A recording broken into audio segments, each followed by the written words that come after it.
Doctor Syed Ahmed Khan ने बताया कि आगामी 9 नवंबर को विश्व उर्दू दिवस का आयोजन किया जाएगा, जिसमें उर्दू भाषा और साहित्य के विकास के लिए समारोह होंगे और पुरस्कार प्रदान किए जाएंगे। इस विशेष अवसर पर दरियागंज में वरिष्ठ पत्रकारों और विभिन्न मीडिया संगठनों के प्रतिनिधियों की उपस्थिति में विश्व उर्दू दिवस पुरस्कार समिति ने पुरस्कार विजेताओं का चयन किया है। डॉक्टर सैयद अहमद खान, जो उर्दू डेवलपमेंट ऑर्गेनाइजेशन के राष्ट्रीय अध्यक्ष हैं, उन्होंने कहा कि इस दिन उर्दू भाषा की महान परंपरा और संस्कृति को आगे बढ़ाने का प्रयास किया जाएगा। समारोह में पत्रकारिता, साहित्य और उर्दू के प्रचार प्रसार में योगदान देने वाले व्यक्तियों को विशेष रूप से सम्मानित किया जाएगा। डॉक्टर सैयद अहमद खान, साबिक deputy director CCRUM, incharge Safdarjung hospital, नई दिल्ली।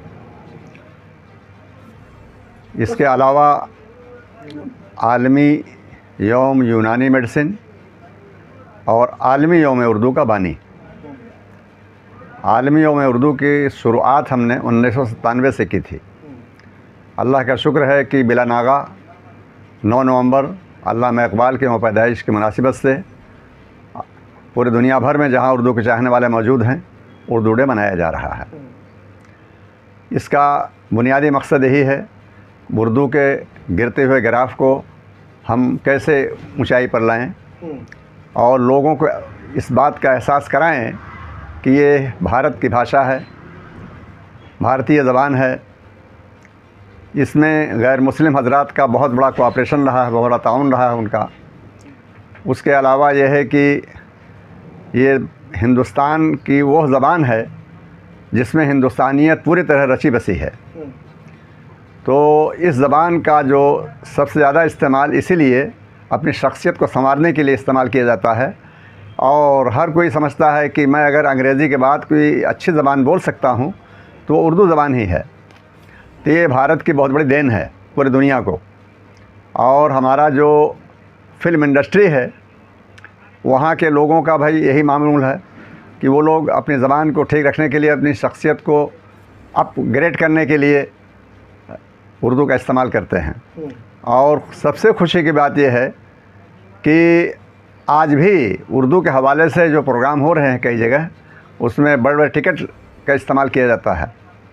और रेख्ता के नाम से जो तंजीम दिल्ली के अंदर मौजूद है, उसने इंटरनेशनल लेवल से ये बहुत बड़ा काम करके दिखाया कि उर्दू में बहुत दमखम है, उर्दू हिंदुस्तानी ज़बान है और हर एक के दिल को छू लेने वाली ज़बान है, एक दूसरे के जज्बात को समझने वाली ज़बान है, कौमी एकता की ज़बान है।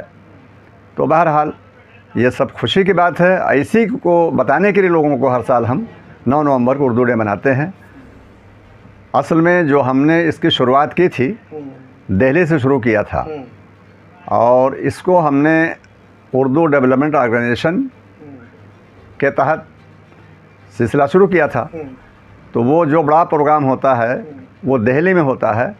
इस बार भी गालिब अकेडमी बस्ती हज़रत निज़ामुद्दीन औलिया में इस प्रोग्राम का इनेकाद होगा।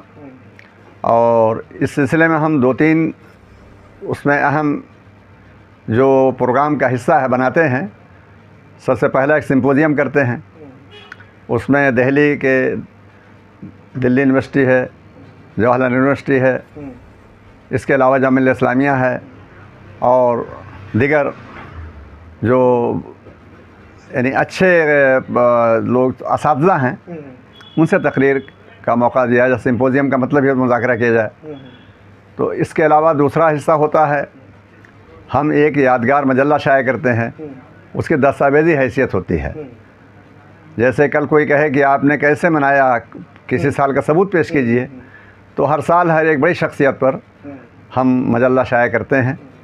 और ये हमें खुशी है बताते हुए कि इस साल हम बहुत बड़ी शख्सियत, सहाफ़त की दुनिया के बेलौस और मुमताज़ सहाफ़ी आलिम नकवी साहब की हयात व ख़िदमत पर मजल्ला शाया करेंगे। उसका इजरा भी अमल में आएगा। तीसरा मरहला होता है कि उर्दू से वाबस्ता सहाफ़ी हज़रात ख़ास तौर से, और उसके अलावा यह है कि जो ऐसी तंजीमें, ऐसे अंजुमनें, ऐसे लोग जो उर्दू के फ़रोग़ के लिए सरगर्म हैं, उनकी खिदमत के अतराफ़ में आलमी यौम उर्दू अवार्ड से सरफराज किया जाता है। ये 3 मराहिल उसमें होते हैं ख़ास तौर हमारे प्रोग्राम में। इसके अलावा खुशी की बात यह है कि हिंदुस्तान से बाहर और हिंदुस्तान के अंदर सैकड़ों मकामात पर उर्दू डे मनाए जाने का सिलसिला शुरू हो गया है। उसके एतबार से वो बच्चों के इम्तहान लेते हैं और इस मौके पर 9 नवंबर को उनको अवार्ड से सरफराज भी करते हैं। सर जैसे यहाँ अभी ये बात हुई, आपने सहाफ़ियों की बात करी, तो सहाफ़ी में सर जैसे कि उर्दू वाले इसमें कुछ राइटर भी हैं, कुछ रिपोर्टर भी हैं, कुछ एडिटर भी हैं, क्या उनको चीफ जो बेस्ट अवार्ड दिया जाएगा उनको? हाँ, ऐसा है कि उनमें वो सहाफ़ी हजरात शामिल हैं जो एडिटर भी हैं और रिपोर्टर भी हैं, और उसके अलावा यह है कि यानी राइटर भी हैं। तो इसमें अजीज़ बरनी साहब जैसे शख्सियात को भी हमने नवाजा है अल्हम्दुलिल्लाह। उसकी वजह यह थी कि उन्होंने सहाफ़त की दुनिया में उर्दू का एक बड़ा मकाम हासिल किया और पूरे मुल्क से एक साथ 9 एडिशन जारी किया राष्ट्रीय सहारा के नाम से। तो ये बहुत बड़ा कारनामा उनका था। इसको मलहूज़ रखते हुए उन्हें आलमी यौम उर्दू अवार्ड से सरफराज किया गया, महफूज़ुर रहमान साहब को दिया गया। और इसके अलावा बड़ी तादाद है, चूँकि इसमें अगर हम काउंट करेंगे तो फिर तकरीबन 150-200 लोग हो चुके हैं पिछले, चूँकि 27 साल हो चुका है और हर साल तकरीबन 15 लोग से ज़्यादा सहाफ़ियों को हम अवार्ड देते हैं। तो ये सिलसिला बहरहाल जारी है और जो भी हौसला रखने वाले हजरात हैं उसमें हम हिंदी वालों को भी देते हैं।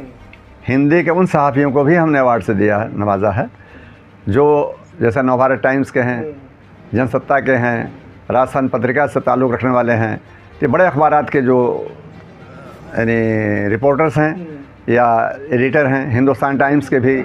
तो इस तरह से यह है कि ये देखा जाता है कि पब्लिक में जो है उर्दू का मैसेज देने वाले कौन लोग हैं और हक़ व इंसाफ की लड़ाई लड़ने वाले कौन लोग हैं, जो सदाकत की बुनियाद पर सहाफ़त कर रहे हैं, तो उनको हम अवार्ड से नवाजते हैं। सर जैसे कि यहाँ बात उर्दू की हो रही है, ये कहना गलत नहीं होगा कि हमारे हिंदुस्तान के अंदर कहीं ना कहीं उर्दू को दबाया जा रही है, क्योंकि उर्दू के इतने अखबार हैं, वो अखबार बंद हो रहे हैं आजकल। आपको पता ही है क्या माहौल चल रहा है। असल में बात ये आपकी जो तंजीम है इस पर क्या काम करेगी आप आगे? हम हुकूमत वक्त को वक्तन फ़ौक्तन आगाह करते रहते हैं, गुजारिश करते रहते हैं कि ये भारत की भाषा है, हुकूमत इस बात को समझे और महज इस बुनियाद पर कि इसको पढ़ने वाली तादाद जो है एक ख़ास तबका की है, तो उसको दबाया जाना ये किसी भी तरह जमहूरी मुल्क के लिए मुनासिब नहीं है। तो हमारी ख्वाहिश यही है कि हुकूमत वक्त चाहे सूबाई हो चाहे मरकज़ी हुकूमत हो, वो अपने जो आइनी फ़र्ज़ हैं, अखलाक़ी फ़र्ज़ हैं, उसको निभाए। और इसीलिए जो है हम बारहा अपनी मीटिंग्स में भी और मीटिंग्स के अलावा भी कौमी काउंसिल का मामला काफ़ी अटका हुआ था, कोई भी तंजीम आगे नहीं आई। हमने उस पर बाकायदे कुल जमाती मीटिंग तलब किया और हुकूमत वक्त को ख़त लिखा, PM को भी लिखा और वज़ीर तालीम जनाब धर्मेंद्र प्रधान साहब को भी लिखा। उसका असर ये हुआ कि कौमी काउंसिल तश्कील पा गई, वरना 2 साल से पूरी तरह से यानी उसकी तो ये खुशी की बात है। हम तो हर प्रोग्राम के लिए लगे रहते हैं। अब उर्दू एकेडमी दिल्ली का मामला है, अब चूँकि नई CM आई हुई थी, उनको हमने मुबारकबाद भी पेश किया और गुजारिश किया कि ये दिल्ली की आन बान शान है उर्दू एकेडमी दिल्ली, और जो पूरे मुल्क में एकेडमीज़ हैं उर्दू की, उनमें सबसे बड़ा मुकाम इसको हासिल है। तो अब ये जो सूरत हाल अब है इंतहाई तशवीशनाक है, और खुदा न करे कि राजस्थान में जिस तरह तालाबंदी हो गई थी उर्दू एकेडमी की, वो कहीं यहाँ दोहराई ना जाए। हालांकि हमने राजस्थान उर्दू एकेडमी के बंद होने तालाबंदी पर फ़ौरन खबर लगाई और बड़े अखबारात, जो सबसे खुशी की बात है कि वहाँ का सबसे बड़ा अखबार दैनिक भास्कर और पत्रिका ने भी इसको कवर किया और हुकूमत ने उसको बहरहाल तालाबंदी को ख़त्म किया। लेकिन जो ज़रूरत है कि वहाँ जो स्टाफ है, तो ज़रूरत भर स्टाफ तो रहना चाहिए लाजमी तौर पर। तो वो दिल्ली में भी काफ़ी ख़राब सूरत हाल है। तो हम बहरहाल दिल्ली की हुकूमत से गुजारिश करते हैं, ख़त भी लिखा हमने और फिर मिलने भी जाएंगे जल्दी ही। इस बात की कोशिश करेंगे कि उर्दू एकेडमी तश्कील हो। और मैं ये बात वाज़ह कर देना चाह रहा हूँ, उर्दू डेवलपमेंट ऑर्गेनाइजेशन का कोई भी ओहदेदार इस लालच में नहीं है कि उर्दू एकेडमी तश्कील पाएगी तो उसको कोई ओहदा मिल जाएगा, यह कि कौमी काउंसिल तश्कील पा जाएगी तो हमें कोई ओहदा मिल जाएगा। हम लोग उससे दूर हैं, हमें किसी ओहदे की ज़रूरत नहीं है। और अल्लाह का शुक्र है हम लोग कभी अपने जेब में बायोडाटा लेकर नहीं घूमते कि हम मंत्री से मिलने जा रहे हैं, चुपके से अपना एक लिफाफा पेश कर दिया, हमारा बायोडाटा हमको फला जगह रख लीजिए। ये सब उर्दू डेवलपमेंट ऑर्गेनाइजेशन को ये इम्तियाज़ हासिल है कि वो बेलौस काम कर रहा है और ना हम सरकार से कोई ग्रांट हासिल करते हैं, ये भी खुशी की बात है। हम अपने बलबूते पर जो बन सकता है वो करते रहते हैं।